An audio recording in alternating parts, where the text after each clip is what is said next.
Welcome to this topical session on redefining enterprise network for a flexible and empowering workplace. As enterprises look towards the challenges of a post pandemic world, one thing is widely acknowledged: the return to work will not mean a return to normal. After months in which the nature of how we work has fundamentally altered, it is unlikely that the workplace will ever be the same again. If there is anything we have learned from the pandemic, it would be the fact that flexible working is now more important than ever. Mobility is and will be a key part of workplace experience strategy, and now could be a good time to reevaluate your strategy and offerings. To get insights into the future of work, we have with us top business IT leaders who will share their experiences with respect to enabling a flexible and empowering workplace. Please allow me to introduce our panelists of the day: Mr. KV Deepu, President and Head of Operations, Communities and Customer Service, Bajaj Allianz General Insurance; Mr. Sham Sheshadri, Head Innovation, Tata AIG General Insurance; Mr. Durga Prasad Swaminathan, SVP and CIO, Cholamandalam Investments and Finance Company; and last but not the least, Mr. Abir Banerjee, National Business Manager, HPE Aruba. Welcome, gentlemen. We'll set the ball rolling with Mr. Deepu. Deepu, sir, the hybrid workforce is here to stay. This entails that profound changes need to be made in connectivity and networking. How do you, how are you pivoting your enterprise network to align with this new normal? Thanks, Yash. I guess now that we've been about 15 months into the pandemic, we can talk from actual experience, rather than doing crystal ball gazing. I think in the service industry, for many functions, work from home, works absolutely smoothly. We have to basically focus on cyber security both ways. One is, of course, ensuring that people who work from home, they don't get attacked, because the network security levels may be weaker than the ones prevailing in the office.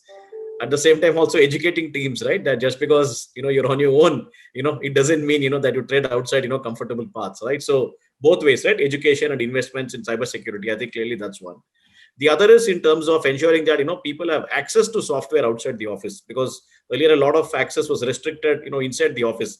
You could only access some modules in outside office. So I think clearly that's been done. So we need to balance access along with security. I think clearly that's been one.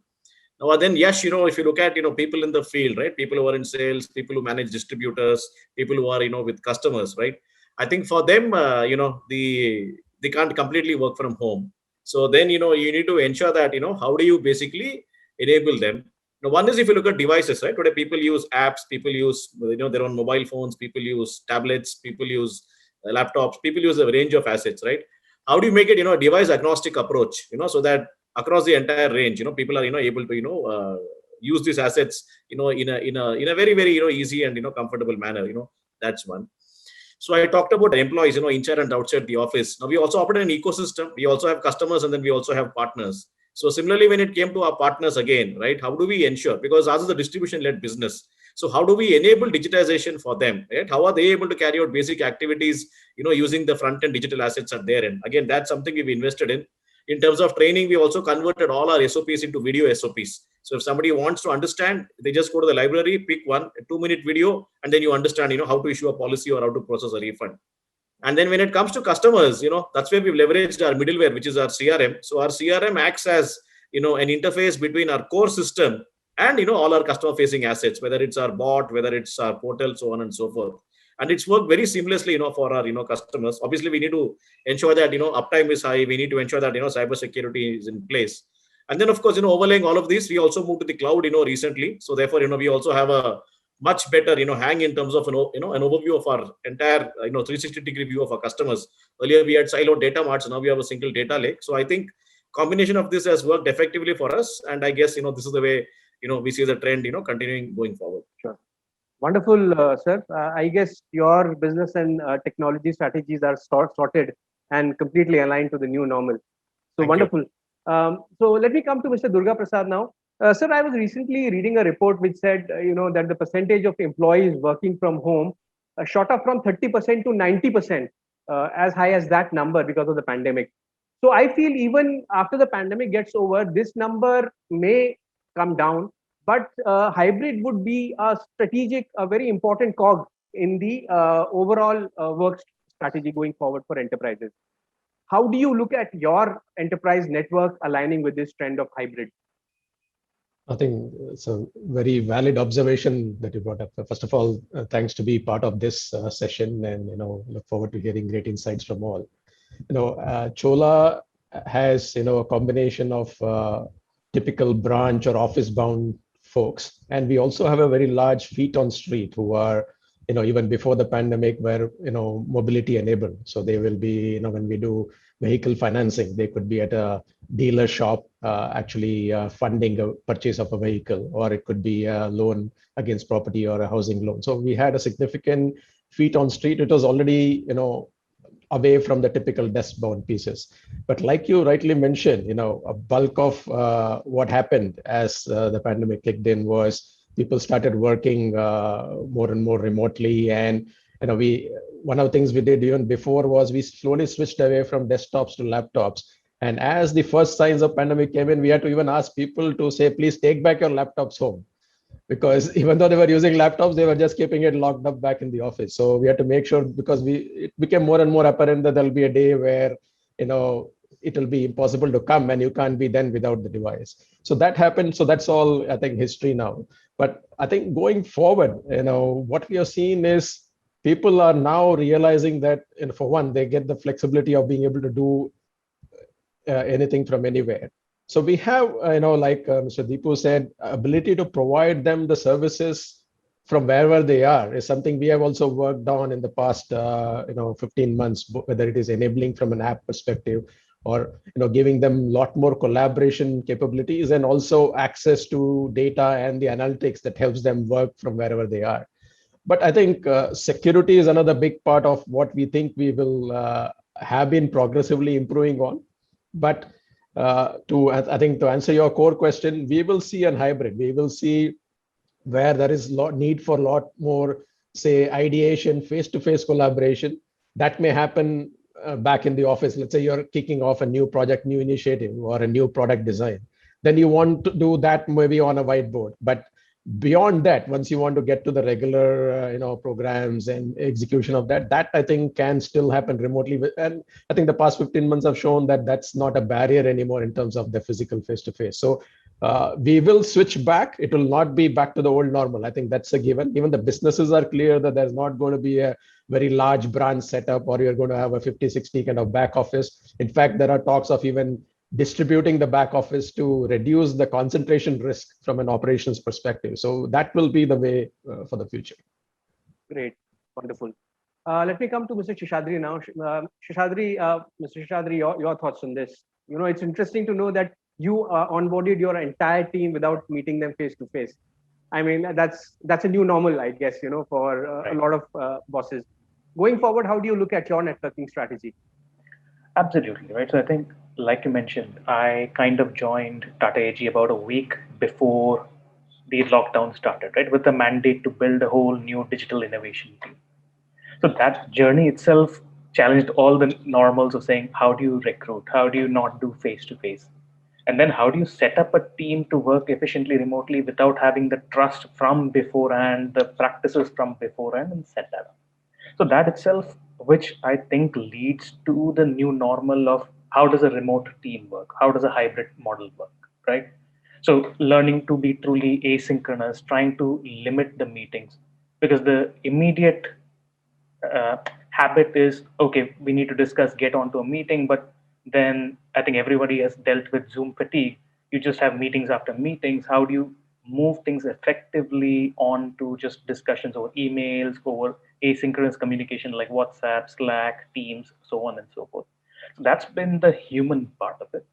From the network part of it, again, we've had to, just like Mr. Deepu and Mr. Durga Prasad, right, enable the workforce, figure out what applications and access are needed.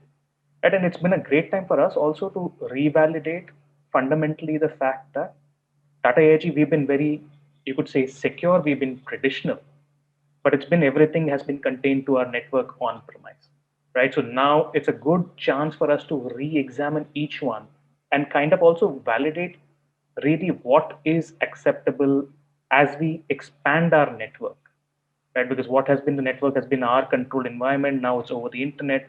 and take a decision on a case-to-case basis rather than a blanket rule saying, all right, this is all staying inside.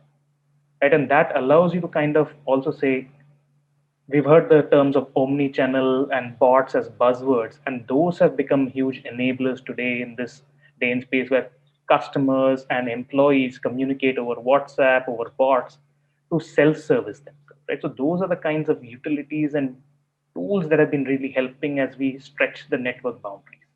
Great, Mr. Seshadri. Finally, to Abir. Abir, you've heard all the technology decision makers, how they are pivoting to the new normal. I'm sure you must be interacting with lots of other CIOs, CISOs. What do you hear from them? How are they, ramping up their network to take care of this hybrid approach? Absolutely. I think there could have been no better time than today when network has actually taken center stage to digital transformation, right? I think we have been using this terminology for quite some time, right? Somewhat loosely connotated, but possibly the time has come where the movement has really started. And we believe as a networking player that networking has a big role to play in the way we go forward in a COVID impacted digital transformation, if I can use that word. And,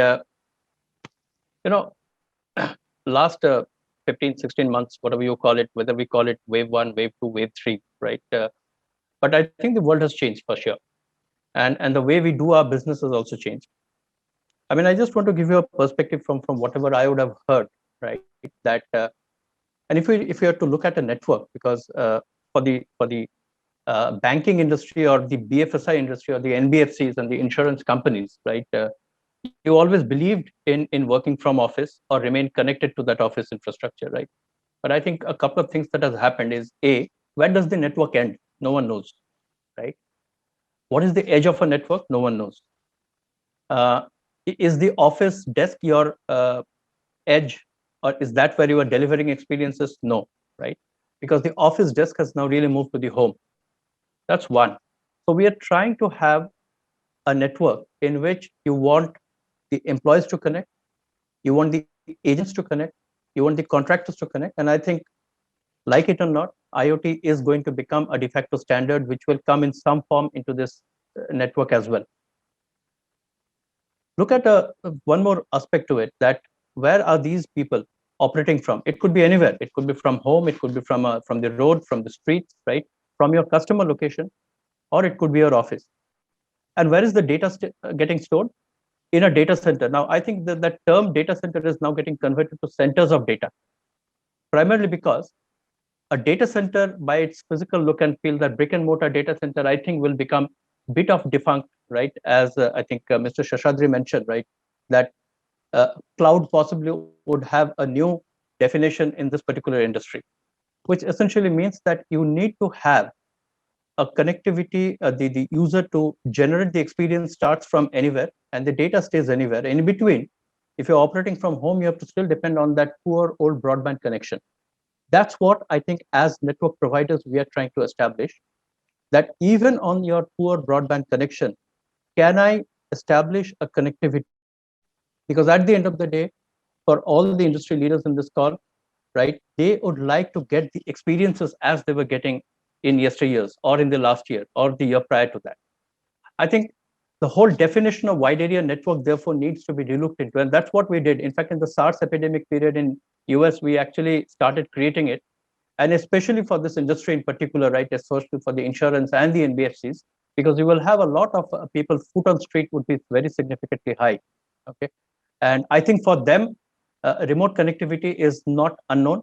But I think the load on the network has increased significantly, especially I think all of us would be on a Zoom or a Teams call or some unified communications call, right? On the same network that we are talking about, right? So the load has also increased, which essentially means that you have devices like a mobile phone, which you need to connect from anywhere. If you extend that, so that is also a part of a WAN, because today the network is one single whole and you have to integrate them. You need to have a mobile connectivity, which is part of your wide area network. It's no more a luxury device. If you come to home, you need to extend it to have a proper office environment inside home. And essentially that the transparency, and the device agnostic approach, I like that word from Mr. Deepu, right? You ought to be a device agnostic, right? whether you call it BYOD or whatever, right? Any form for device will come into it. So therefore, we are starting talking about secured mobility or secured networking, right? Because networking by itself has no meaning unless and until we do not bring around things like device admission control, device management, device visibility, right? And once you take that home to your desk office, right? When you will be, it's a return to office also, right? We have to think about it. You need to go back to the bigger gadgets. So we are talking about one single integrated wide area network that needs to connect the home, the customer's location, and the office, and then take the data onto a data center or to a cloud. My point is that in the last 15, 16 months, whatever we have experienced, I think the show has still run, right? It's not that the world has stopped. Irrespective of all the crisis that we have faced, I think we are still undergoing a meeting in this, right? Even all from our homes on the same. I think the quality of this call is pretty good. All I'm trying to say is that the network therefore has taken center stage, and this is what I'm hearing from the industry. Yeah, sure, Abhi. So network definitely has taken the center stage, like you just said. Great. So moving on, I'll come back to Mr. Deepu. Deepu sir, with the maturation of the cloud and the growth of edge networking, security in the context of networking is getting redefined. Also, it's no longer sufficient for the network to be just up and running. It has to focus on the dynamic experiences and what end users want. What's the approach to achieving a balance between flexibility and security, and also affordability at the edge? Your thoughts here. Thanks, Yash. I guess these are all relevant questions in today's context, right? Because this is typical coffee table or boardroom conversation, right? So firstly, from the point of view of affordability, I think today fortunately even as firms have scaled up, actually what happened last year was when firms had planned for transformation and innovation at the beginning of the year, right? Because most of them work on the calendar year. When COVID-19 hit, and this was an actual Gartner study, there was suddenly a huge reset of budgets, in terms of focusing on basics, right? It was about giving people laptops, desktops, ensuring, uptime, giving security, access, so on and so forth. So I think, from that perspective, given that, there was a universal focus on, ensuring the basics right, I think affordability, frankly, was not an issue. In fact, in many firms today, there's a problem of plenty. They have budgets, but they don't know what to do, because sometimes, there is uncertainty and, they're waiting and watching. So I think that, clearly is not an issue. Secondly, in terms of security, I mentioned, now, obviously, we can't talk about what we have done, right? You don't want to give away a secret sauce, right? You don't want to catch, all the fraudsters and, all the potential risks. But I think there have been, 2-3, dimensions to it, Yash. One, of course, is a huge focus on awareness. Because if you look at most cybersecurity incidents, right, it's not so much about the hardware or the software as about the humanware, right? It's the mistakes that people make. So I think it's about educating them, either by chance or by choice, right? People make mistakes, right? So I think huge, awareness, right? Creating deterrence and awareness. I think that's been a huge, focus area. And of course, investing in cybersecurity in various forms, that I mentioned. It's only got heightened now, because we've seen all kinds of threats, right? The dark web and so on and so forth. As I said, can't talk too much, but there's been a huge focus on that. Then coming to access, see, today the whole point, when you say work from home, now in a way, work from home is not just work from home. It could be work from anywhere, right? You can work from any part of the planet, right? So how do you ensure access? And the point which I made about device agnostic earlier, it was about maybe giving access to mails, and people could continue their work, but then they would come to office and maybe take care of refunds and some leave approvals and all the administrative work, right? Today, how do you ensure access to all of it outside? So one, of course, there's been a very strong focus on role and user based access. I think earlier you didn't mind it if I was in the office, but today I think the entire thing around SOD and user based access, I think that's clearly laid out. Including to the extent of being very strict and saying that, okay, even if somebody goes from one department to another, it's better to take away all his rights and then give him fresh rights all over again, rather than run the risk of he's carrying rights through to the other department. So I think that's clearly been one. Then the other, I think, is this huge interplay of, like I said, the core system, your middleware and your customer facing assets. They all need to operate in sync. On the one hand, you need to make sure there is uptime. Similarly, you don't want any situation where data is not common all across, right? Sometimes it could be as simple as in your front-end asset, you might have, a 20-letter field for address. Then, in the middleware, it could be 30 letters. And again, you go to the core, you'll have a smaller one, right? So you don't want to ensure those, very, very, basic, hygiene issues, right? So I think that's something which has been done. But the good thing is, Yash, if you look at, the last 15 months, right, while everybody has moved digitally, it's not as if, you've seen a huge spike in, in incidents, from a security perspective. I mean, the world is pretty much still been normal. So I think that's kudos to everybody. I think, there's been heightened focus. So I think all these dimensions have been taken care of because I think everybody is just completely focused on it. It was not on the periphery. It came right to, into the center of attention of everybody concerned. Sure, sure. So, Mr. Durga Prasad, the security must be viewed dynamically, from endpoints to the edge to the cloud.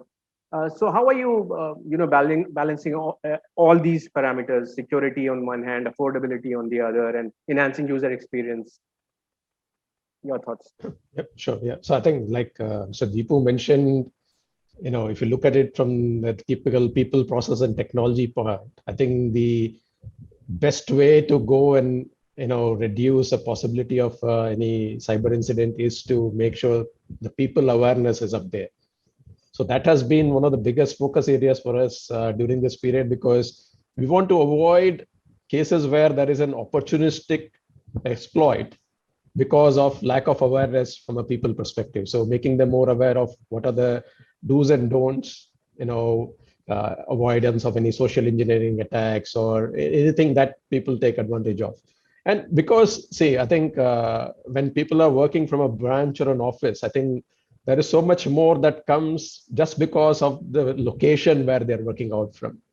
So whether it is the tools, the filters, the gateways, all that add to that, which may not be, meaning as much as possible, we try to replicate. It doesn't matter where you work from, the security aspects are there, but not necessarily in all cases. So how do we make sure that over time, the people awareness is then complemented by the tools that put in place them the same security net that they would be whether in an office. So that's been a big area where we have looked at. So whether it is improving from an endpoint perspective. So we started from basics. So typical in terms of making sure wherever they are, whether they are getting the right update from operating system perspective or antivirus, whether we have the right level of DLP controls and so on. We also saw some spike in terms of heightened attacks happening, whether even if it's not directly. A couple of our technology partners actually went through attacks, and we had to actually review the network links that we had with them. And which brought us back again to the basics to say, you may have opened up a firewall rule 5 years ago and not gone back to review it. And each of that becomes a weak point for us for the future. So, again, from a process perspective, we started putting more rigor around what are we allowing, why are we allowing for, and how long do we need for that particular, access to be allowed. So both, whether it is a network perspective, application perspective, or a data access perspective. So that is a big part of what we have done there. And I think one of the things we are now more and more, and I think we are getting close to a final solution is, we have more than 1,100 branches across the country, and many of them are, while some are at on the mature, say an MPLS kind of network, others could be on a broadband or even a data card, because that's kind of the location they are at, which means the nature of security controls you can put from a network perspective varies significantly. So what we are now doing is, with players like Aruba and as we are trying to explore and look at solutions to say, it doesn't matter where the user is. So now, like people talk about zero trust, effectively, we are looking to move towards that and say, it doesn't matter where the person is, can we put them through the right level of validation process to make sure they are, when they get validated through that layers, they have access to what they want, irrespective of where they're coming from. So that's a lot more now with the nature of incidents happening. I think and that is significant board level oversight of where do we stand from a cybersecurity perspective. So if there are pieces where we need investments, I think there is significant support coming right from the top. So I think that's an area where we will see more and more focus to strengthen this. Sure, Mr. Durga Prasad. Coming back to Shyam. Shyam, as an insurance company, you would have lots of employees in the field carrying devices with a lot of critical data on it. How do you ensure that it's protected, it's secure, and talking about network, how do you ensure heightened security posture of your network? Absolutely, right. I mean, you had mentioned earlier the trade-off or the balance between flexibility and security. I mean, when it comes to a regulated environment, there's never a trade-off, right? Security is paramount, and then within that security parameter is where you try to then figure out how do I get our stakeholder, our customer, the information they need in a secure manner. So security is never a compromise in that sense, right? So then coming back to this, fundamentally, so a lot of the similar things that we mentioned. I mean, I wouldn't repeat what Mr. Deepu and Mr. Dugaprash have mentioned in terms of people and processes, trainings, preventing social engineering. But from the technology side, heavily again, how do you bring either that edge into the network, or how do I put the same kind of restrictions and prevention so that the data remains secure, right? So whether it's a combination of role-based access control, user-based access control, identity management, mobile device management. So use a combination of these things to try to restrict it, as well as make sure that the data residing in any edge device is transient in nature, right? So it's not there as a permanent store, it's there. So we use various apps to ensure the data is only collected through that and transmitted and written and kind of blown away as soon as the transaction is done, right? So we use those kind of mechanisms to ensure that you allow people to perform the activities that they need to without holding on to customers' data and records beyond a certain prescribed time interval, right? So it's a combination of those kind of setups that we do. Sure. Great. Abir, do you agree with all the panelists there? What's your take on this? No, I am fully in agreement, so much so that a part of what I was trying to say, Mr. Durga Prasad has mentioned it. Okay. So yeah, I think 2 or 3 things that we have seen. See, firstly, for this particular industry, for this particular vertical, I think if I were to ask that from a networking perspective, what are your first 3 priorities? It ought to be security, security, and security, right? It's a no compromise discussion, right? So much so, and that's where possibly a zero trust discussion becomes very, very relevant in today's world for the particular industry. The layer of security or the framework of security should be such that it should be independent of the type of device or the location. I think the location relevance or contextual relevance to location has now become more important, because security is just not securing, right? It's also having a visibility to what you are connecting to. Okay. Once you have a visibility, then only you can secure. Once you have a visibility, then you can analyze the behavioral patterns. So I think in security, and especially in policy-based security that we talk about, right? We have already introduced features of AI/ML. I think at one point of time, this machine learning feature sets were never thought to be integrated with security, right? That's just what we would have seen. The more we are bringing security to the edge, right? I think security, at least from what I would have seen from the last century till date, even a few years back, we felt that if my data center perimeter is secured, I am secured. I think because a significant amount of computing now happens at the edge is where you are delivering experiences. As you mentioned, it is affordability versus security. I would like to go to the extent of saying it is experience versus security, right? You need to deliver an experience, whatever form it be, but that should not be compromised because of the security layers that you bring. And hence, we at least have evolved with the process where you need to segregate your security with your infrastructure. If you can segregate the two, then irrespective of whatever is your underlying infrastructure that you have, wired, wireless, from home, from wherever, the framework should be same, and therefore it should start with the user and not with the port, right? As I think Mr. Durga Prasad mentioned, that it has to be role-based, not port-based. If you can bring that layer and bring these two to be made completely segregated, right? You can focus on the user and the device and not on the interfering infrastructure that comes in between, right? Because the job of networking is to carry the transport at a phenomenal speed, and security, if you can segregate it from the hardware, then there will not be too much of a dependence. And you bring those AI/ML features because the user visibility, the device visibility, the behavioral pattern of a device becomes very crucial. Just a case in hand, I just want to give you just one example. And this is something which is, and the more we talk about IoT, and for me, IoT is anything that is not IT is IoT, right? Even a CCTV camera or a printer connected to your network ought to be treated, because you cannot authenticate them by standard mechanisms of authentication, right? But yes, you can visualize them. If you can visualize them and then figure out their behavioral pattern, right, over a period of 6 months or 9 months, and in 3 occasions you find that there is an abnormality in the behavior, you need to track back.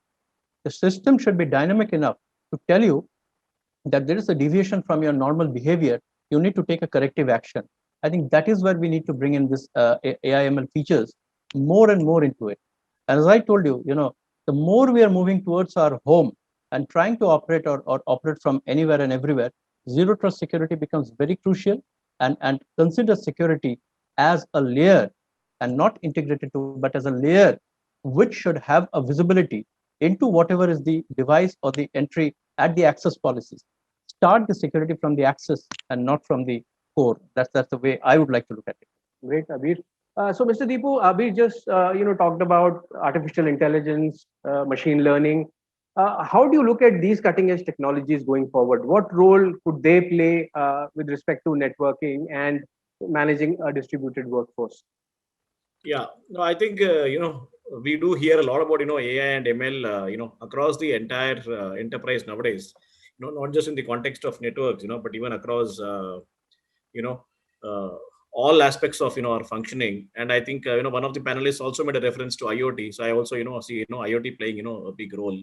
So if you look at AI, ML, and various automated technologies across the entire network, see, one is when it comes to security aspects, right? A lot of monitoring that happens, which used to be earlier manual.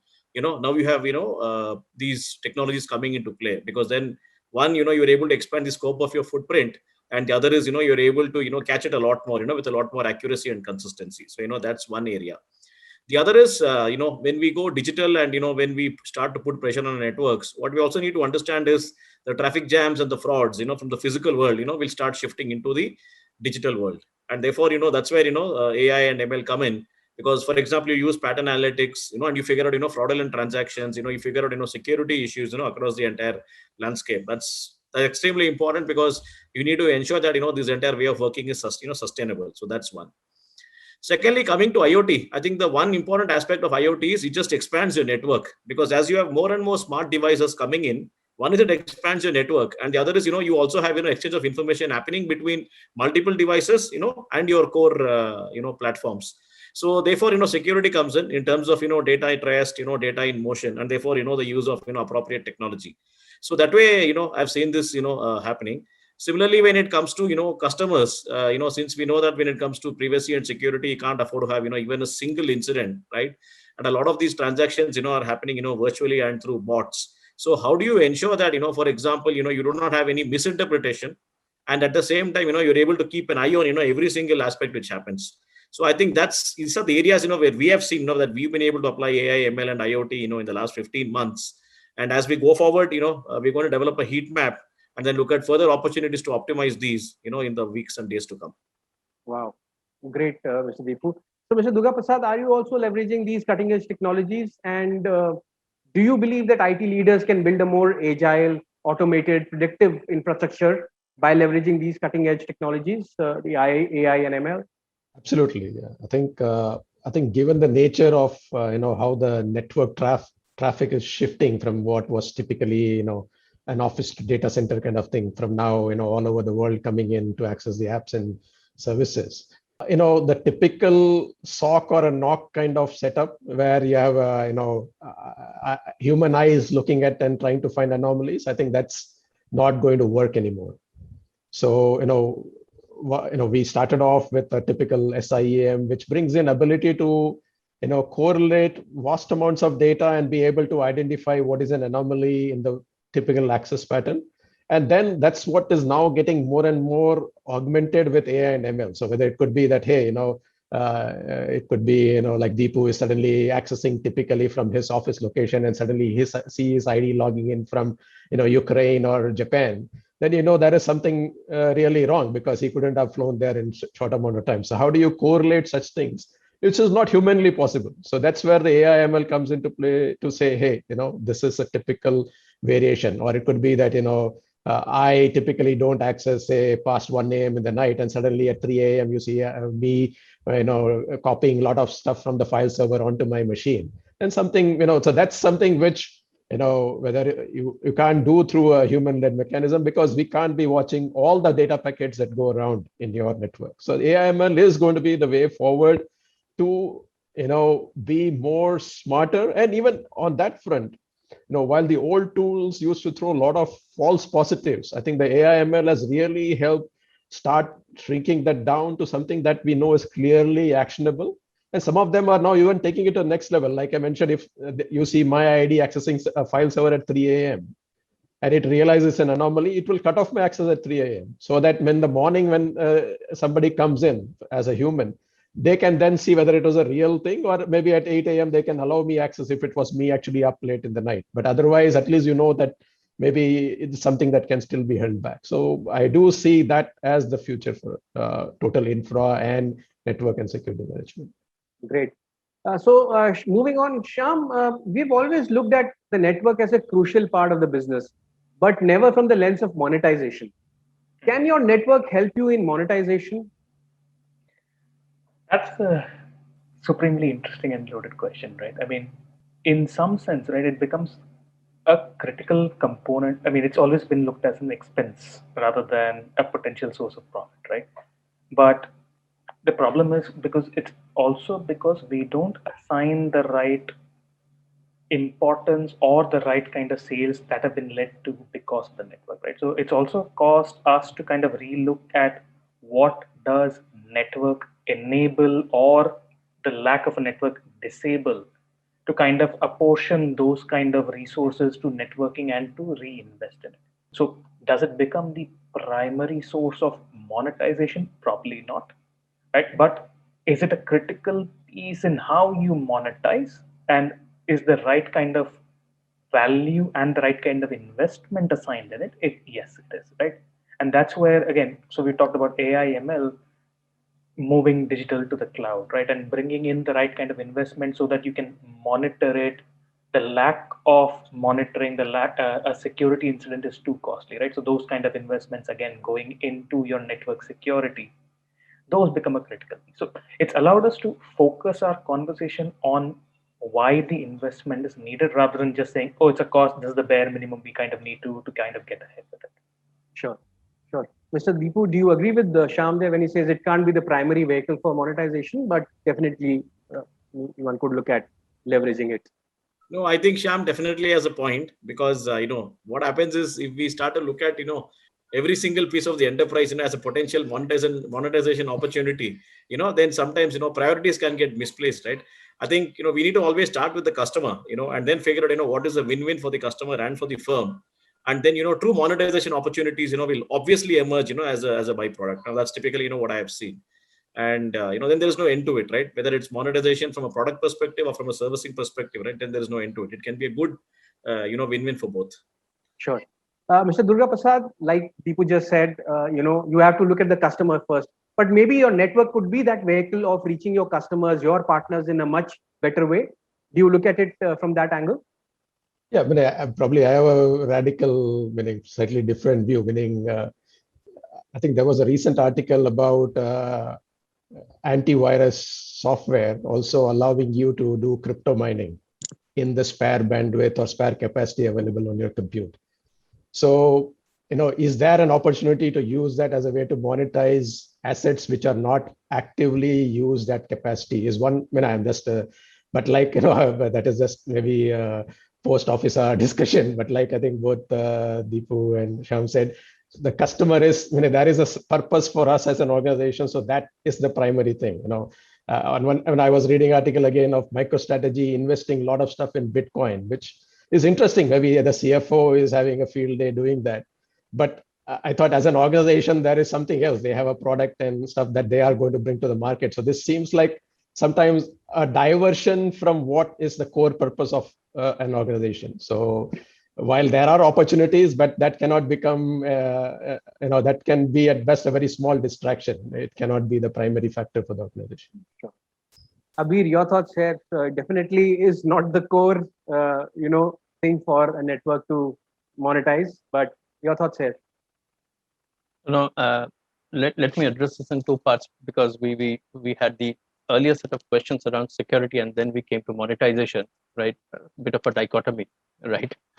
So coming back to the security part, as you mentioned about this AI ML enrichedness into security, right? I mean, see, for that matter, AI ML for me is a new concept, right? I may not necessarily be a expert on it, but yeah, we can at least articulate the use cases that it generates. A very interesting part is that with the threat surface increases, because the more you expand the enterprise, the threat surface ought to increase, and therefore determine an user access policy based on 3 parameters. I mean, we have lived with that era of login, user ID, and password, irrespective of wherever. 3 things ought to come, right? One is the location, one is the device, and the third is time. All these 3 parameters becomes very important in today's world in terms of giving a preferential access to a particular application, and therefore all these 3 parameters needs to be figured out dynamically through the system, right? The system should be able to know at any point of time that this is Abid. Abid is in a railway station, which can come based on the lat-long information from the Wi-Fi itself, right? And based on the type of the device that I'm getting based on the MAC ID. And just to give you one more example on that front itself, a very, very commonplace is CCTV cameras gets connected to all our networks. It's an integral part of your security compliance. You need to have them connected. But a CCTV camera is meant for visualization, but they themselves are not very secure. Many DDoS attacks ought to come from a CCTV camera. Okay. And if you suddenly remove a CCTV camera and plug in a PC into that same port with the same IP address, will you be able to determine it, right? Proactively? It becomes very difficult to figure out that if a device has been replaced. But if the security system understands it based on the MAC ID and based on the learning that we know that, okay, this was a CCTV camera with this MAC ID has been replaced, I can at least take corrective actions immediately, right? That's one front. But on the same note, while we are talking about monetization, it's a different story, but I will just give you again a very live, real life experience of mine, which we did for a particular petrol pump of one of the leading petrol pump companies. And I think insurance companies and petrol pumps, there is some sort of a relationship, right? I think you will all agree, right? We all get to see somebody there. And it was this insurance company who wanted to actually get a bigger access to the database, right? By taking the control or getting to know those sort of people who come in their cars, right, into the petrol pump. Incidentally, a big learning for me in a petrol pump was that 120 seconds, usually it's a 2-minute stay that a retail user like me or you would be staying in the petrol pump. And it is those 120 seconds that I think everybody is trying to get the attention, right, in terms of understanding their behavioral patterns. So if you enter a petrol pump, right, and if you just somehow get connected to the Wi-Fi and it gives you a landing page with a whole lot of information about your age, location, car number, etc., and then you log into it and you possibly get a cafe coffee day coupon out of it, right? Or some of that is also a data in a way, right? And that possibly aids you in some form of doing a digital marketing, right, through an alternate channel. At least that is where you can get that data, and data is pretty crucial, right, for all of us. I think I'd like to leave it at that. Sure, great. So we've had an amazing discussion this far, gentlemen. But we are fast running out of time. So one final question to all of you before we wrap up the session. I'll start with Mr. Deepu. Sir, what are your plans with respect to your network going forward? Okay. Unfortunately, can't share, or can't give away much. But, from whatever I can broadly share, I think, one, we had moved to the cloud. I think that's clearly, an area of, focus for us. The other is, just going a little beyond, network and, this entire, core discussion. I think it's about also, how do we leverage data? Because today, when customers leave a footprint, in the physical, in the digital world, as opposed to the physical world, I think there's a lot of data which comes in. And with that, comes, the entire, focus. That's as much as I can share, maybe if you have a private, conversation, I could have a conversation with you. No problem. I get it. Shyam. I think in similar terms, right? Fundamentally, can't share too much, but we've learned a lot. We are moving digital. Everything needs to be done. We've started that journey. It's not done yet. And then again, keep trying to extend that, push that further. Where again, I think at the core, how do you build a nationwide zero trust network, right? That's kind of the high level picture of where we're trying to get to. Okay, sure. Mr. Durga Prasad. Yeah, I think core is not to compromise the experience, whether it is of our employee or customers or the partners we deal with. And I think, in my view, the vision for any, not just Chola, but any tech organization is going to be, when you're working in an office kind of setup, there is a security bubble, as a kind of a safety bubble that you operate in. The future will be that is available to the users, irrespective of where they are. So are we putting in place the right, technology, tools, and processes to give that comfort to everyone, wherever they operate, that they are operating at the same security bubble that they would have in an otherwise office kind of situation? I think that's the way I look at it for the future. Sure. Abir, final comments from you. As a technology provider, how are you aligning with the trends, and how are you enabling CIOs and CISOs to maximize their enterprise network? Yeah. I think we had always believed that the network, right? And when I say network, it starts with an Wi-Fi or a switch or a gateway, whatever we call it, had been essentially to address the core requirements of data first, then voice, today video, to a certain extent, unified communications for sure. But I think we need to look at the possibilities of networking is far beyond, and especially with the marriage of Zigbee technologies and Bluetooth technologies into the networking, into that same access point that we use, you can build up very many use cases. Just a few use cases could be, because they have those Bluetooth APIs or the Zigbee APIs, try to utilize them. I think we have come to that stage where you can start doing asset tracking, right? Using the same access point, where you can do air quality measurement, or even to that matter, we have gone ahead to come out with social distancing solutions, right? Using this, because if you can give me the floor plan, and I can give you an asset tag on your pocket, right? And as the user moves, you can see a live map on that same wireless network that you're using. It's nothing incremental. So we are bringing in this, and as we see more and more of Wi-Fi 5, Wi-Fi 6E is going to be the next trend, right? We will see enormous amount of use cases outside the data, voice, and video that's going to come. And another point, with the plethora of constraints or the parameters that we mentioned, right? Any place, any location, security, device. I think network as a service is going to be emerging technology for me, right? That's how I look at it. Great, gentlemen. That's all we have time for. To sum up the session, for IT leaders who are already beginning to adapt gradually to a more flexible distributed workforce, the pandemic has accelerated the need for change. As technology leaders meet the challenge of supporting more distributed teams, they are looking to new capabilities such as AI-based automation, remote network management via the cloud, and improved troubleshooting for networks that face greater demands than before. The need of the hour, therefore, is to align with the best of breed solution provider to define the right approach and strategy for your network in a post-pandemic world. Thank you once again, panelists, for your time and insights. Stay healthy, stay safe.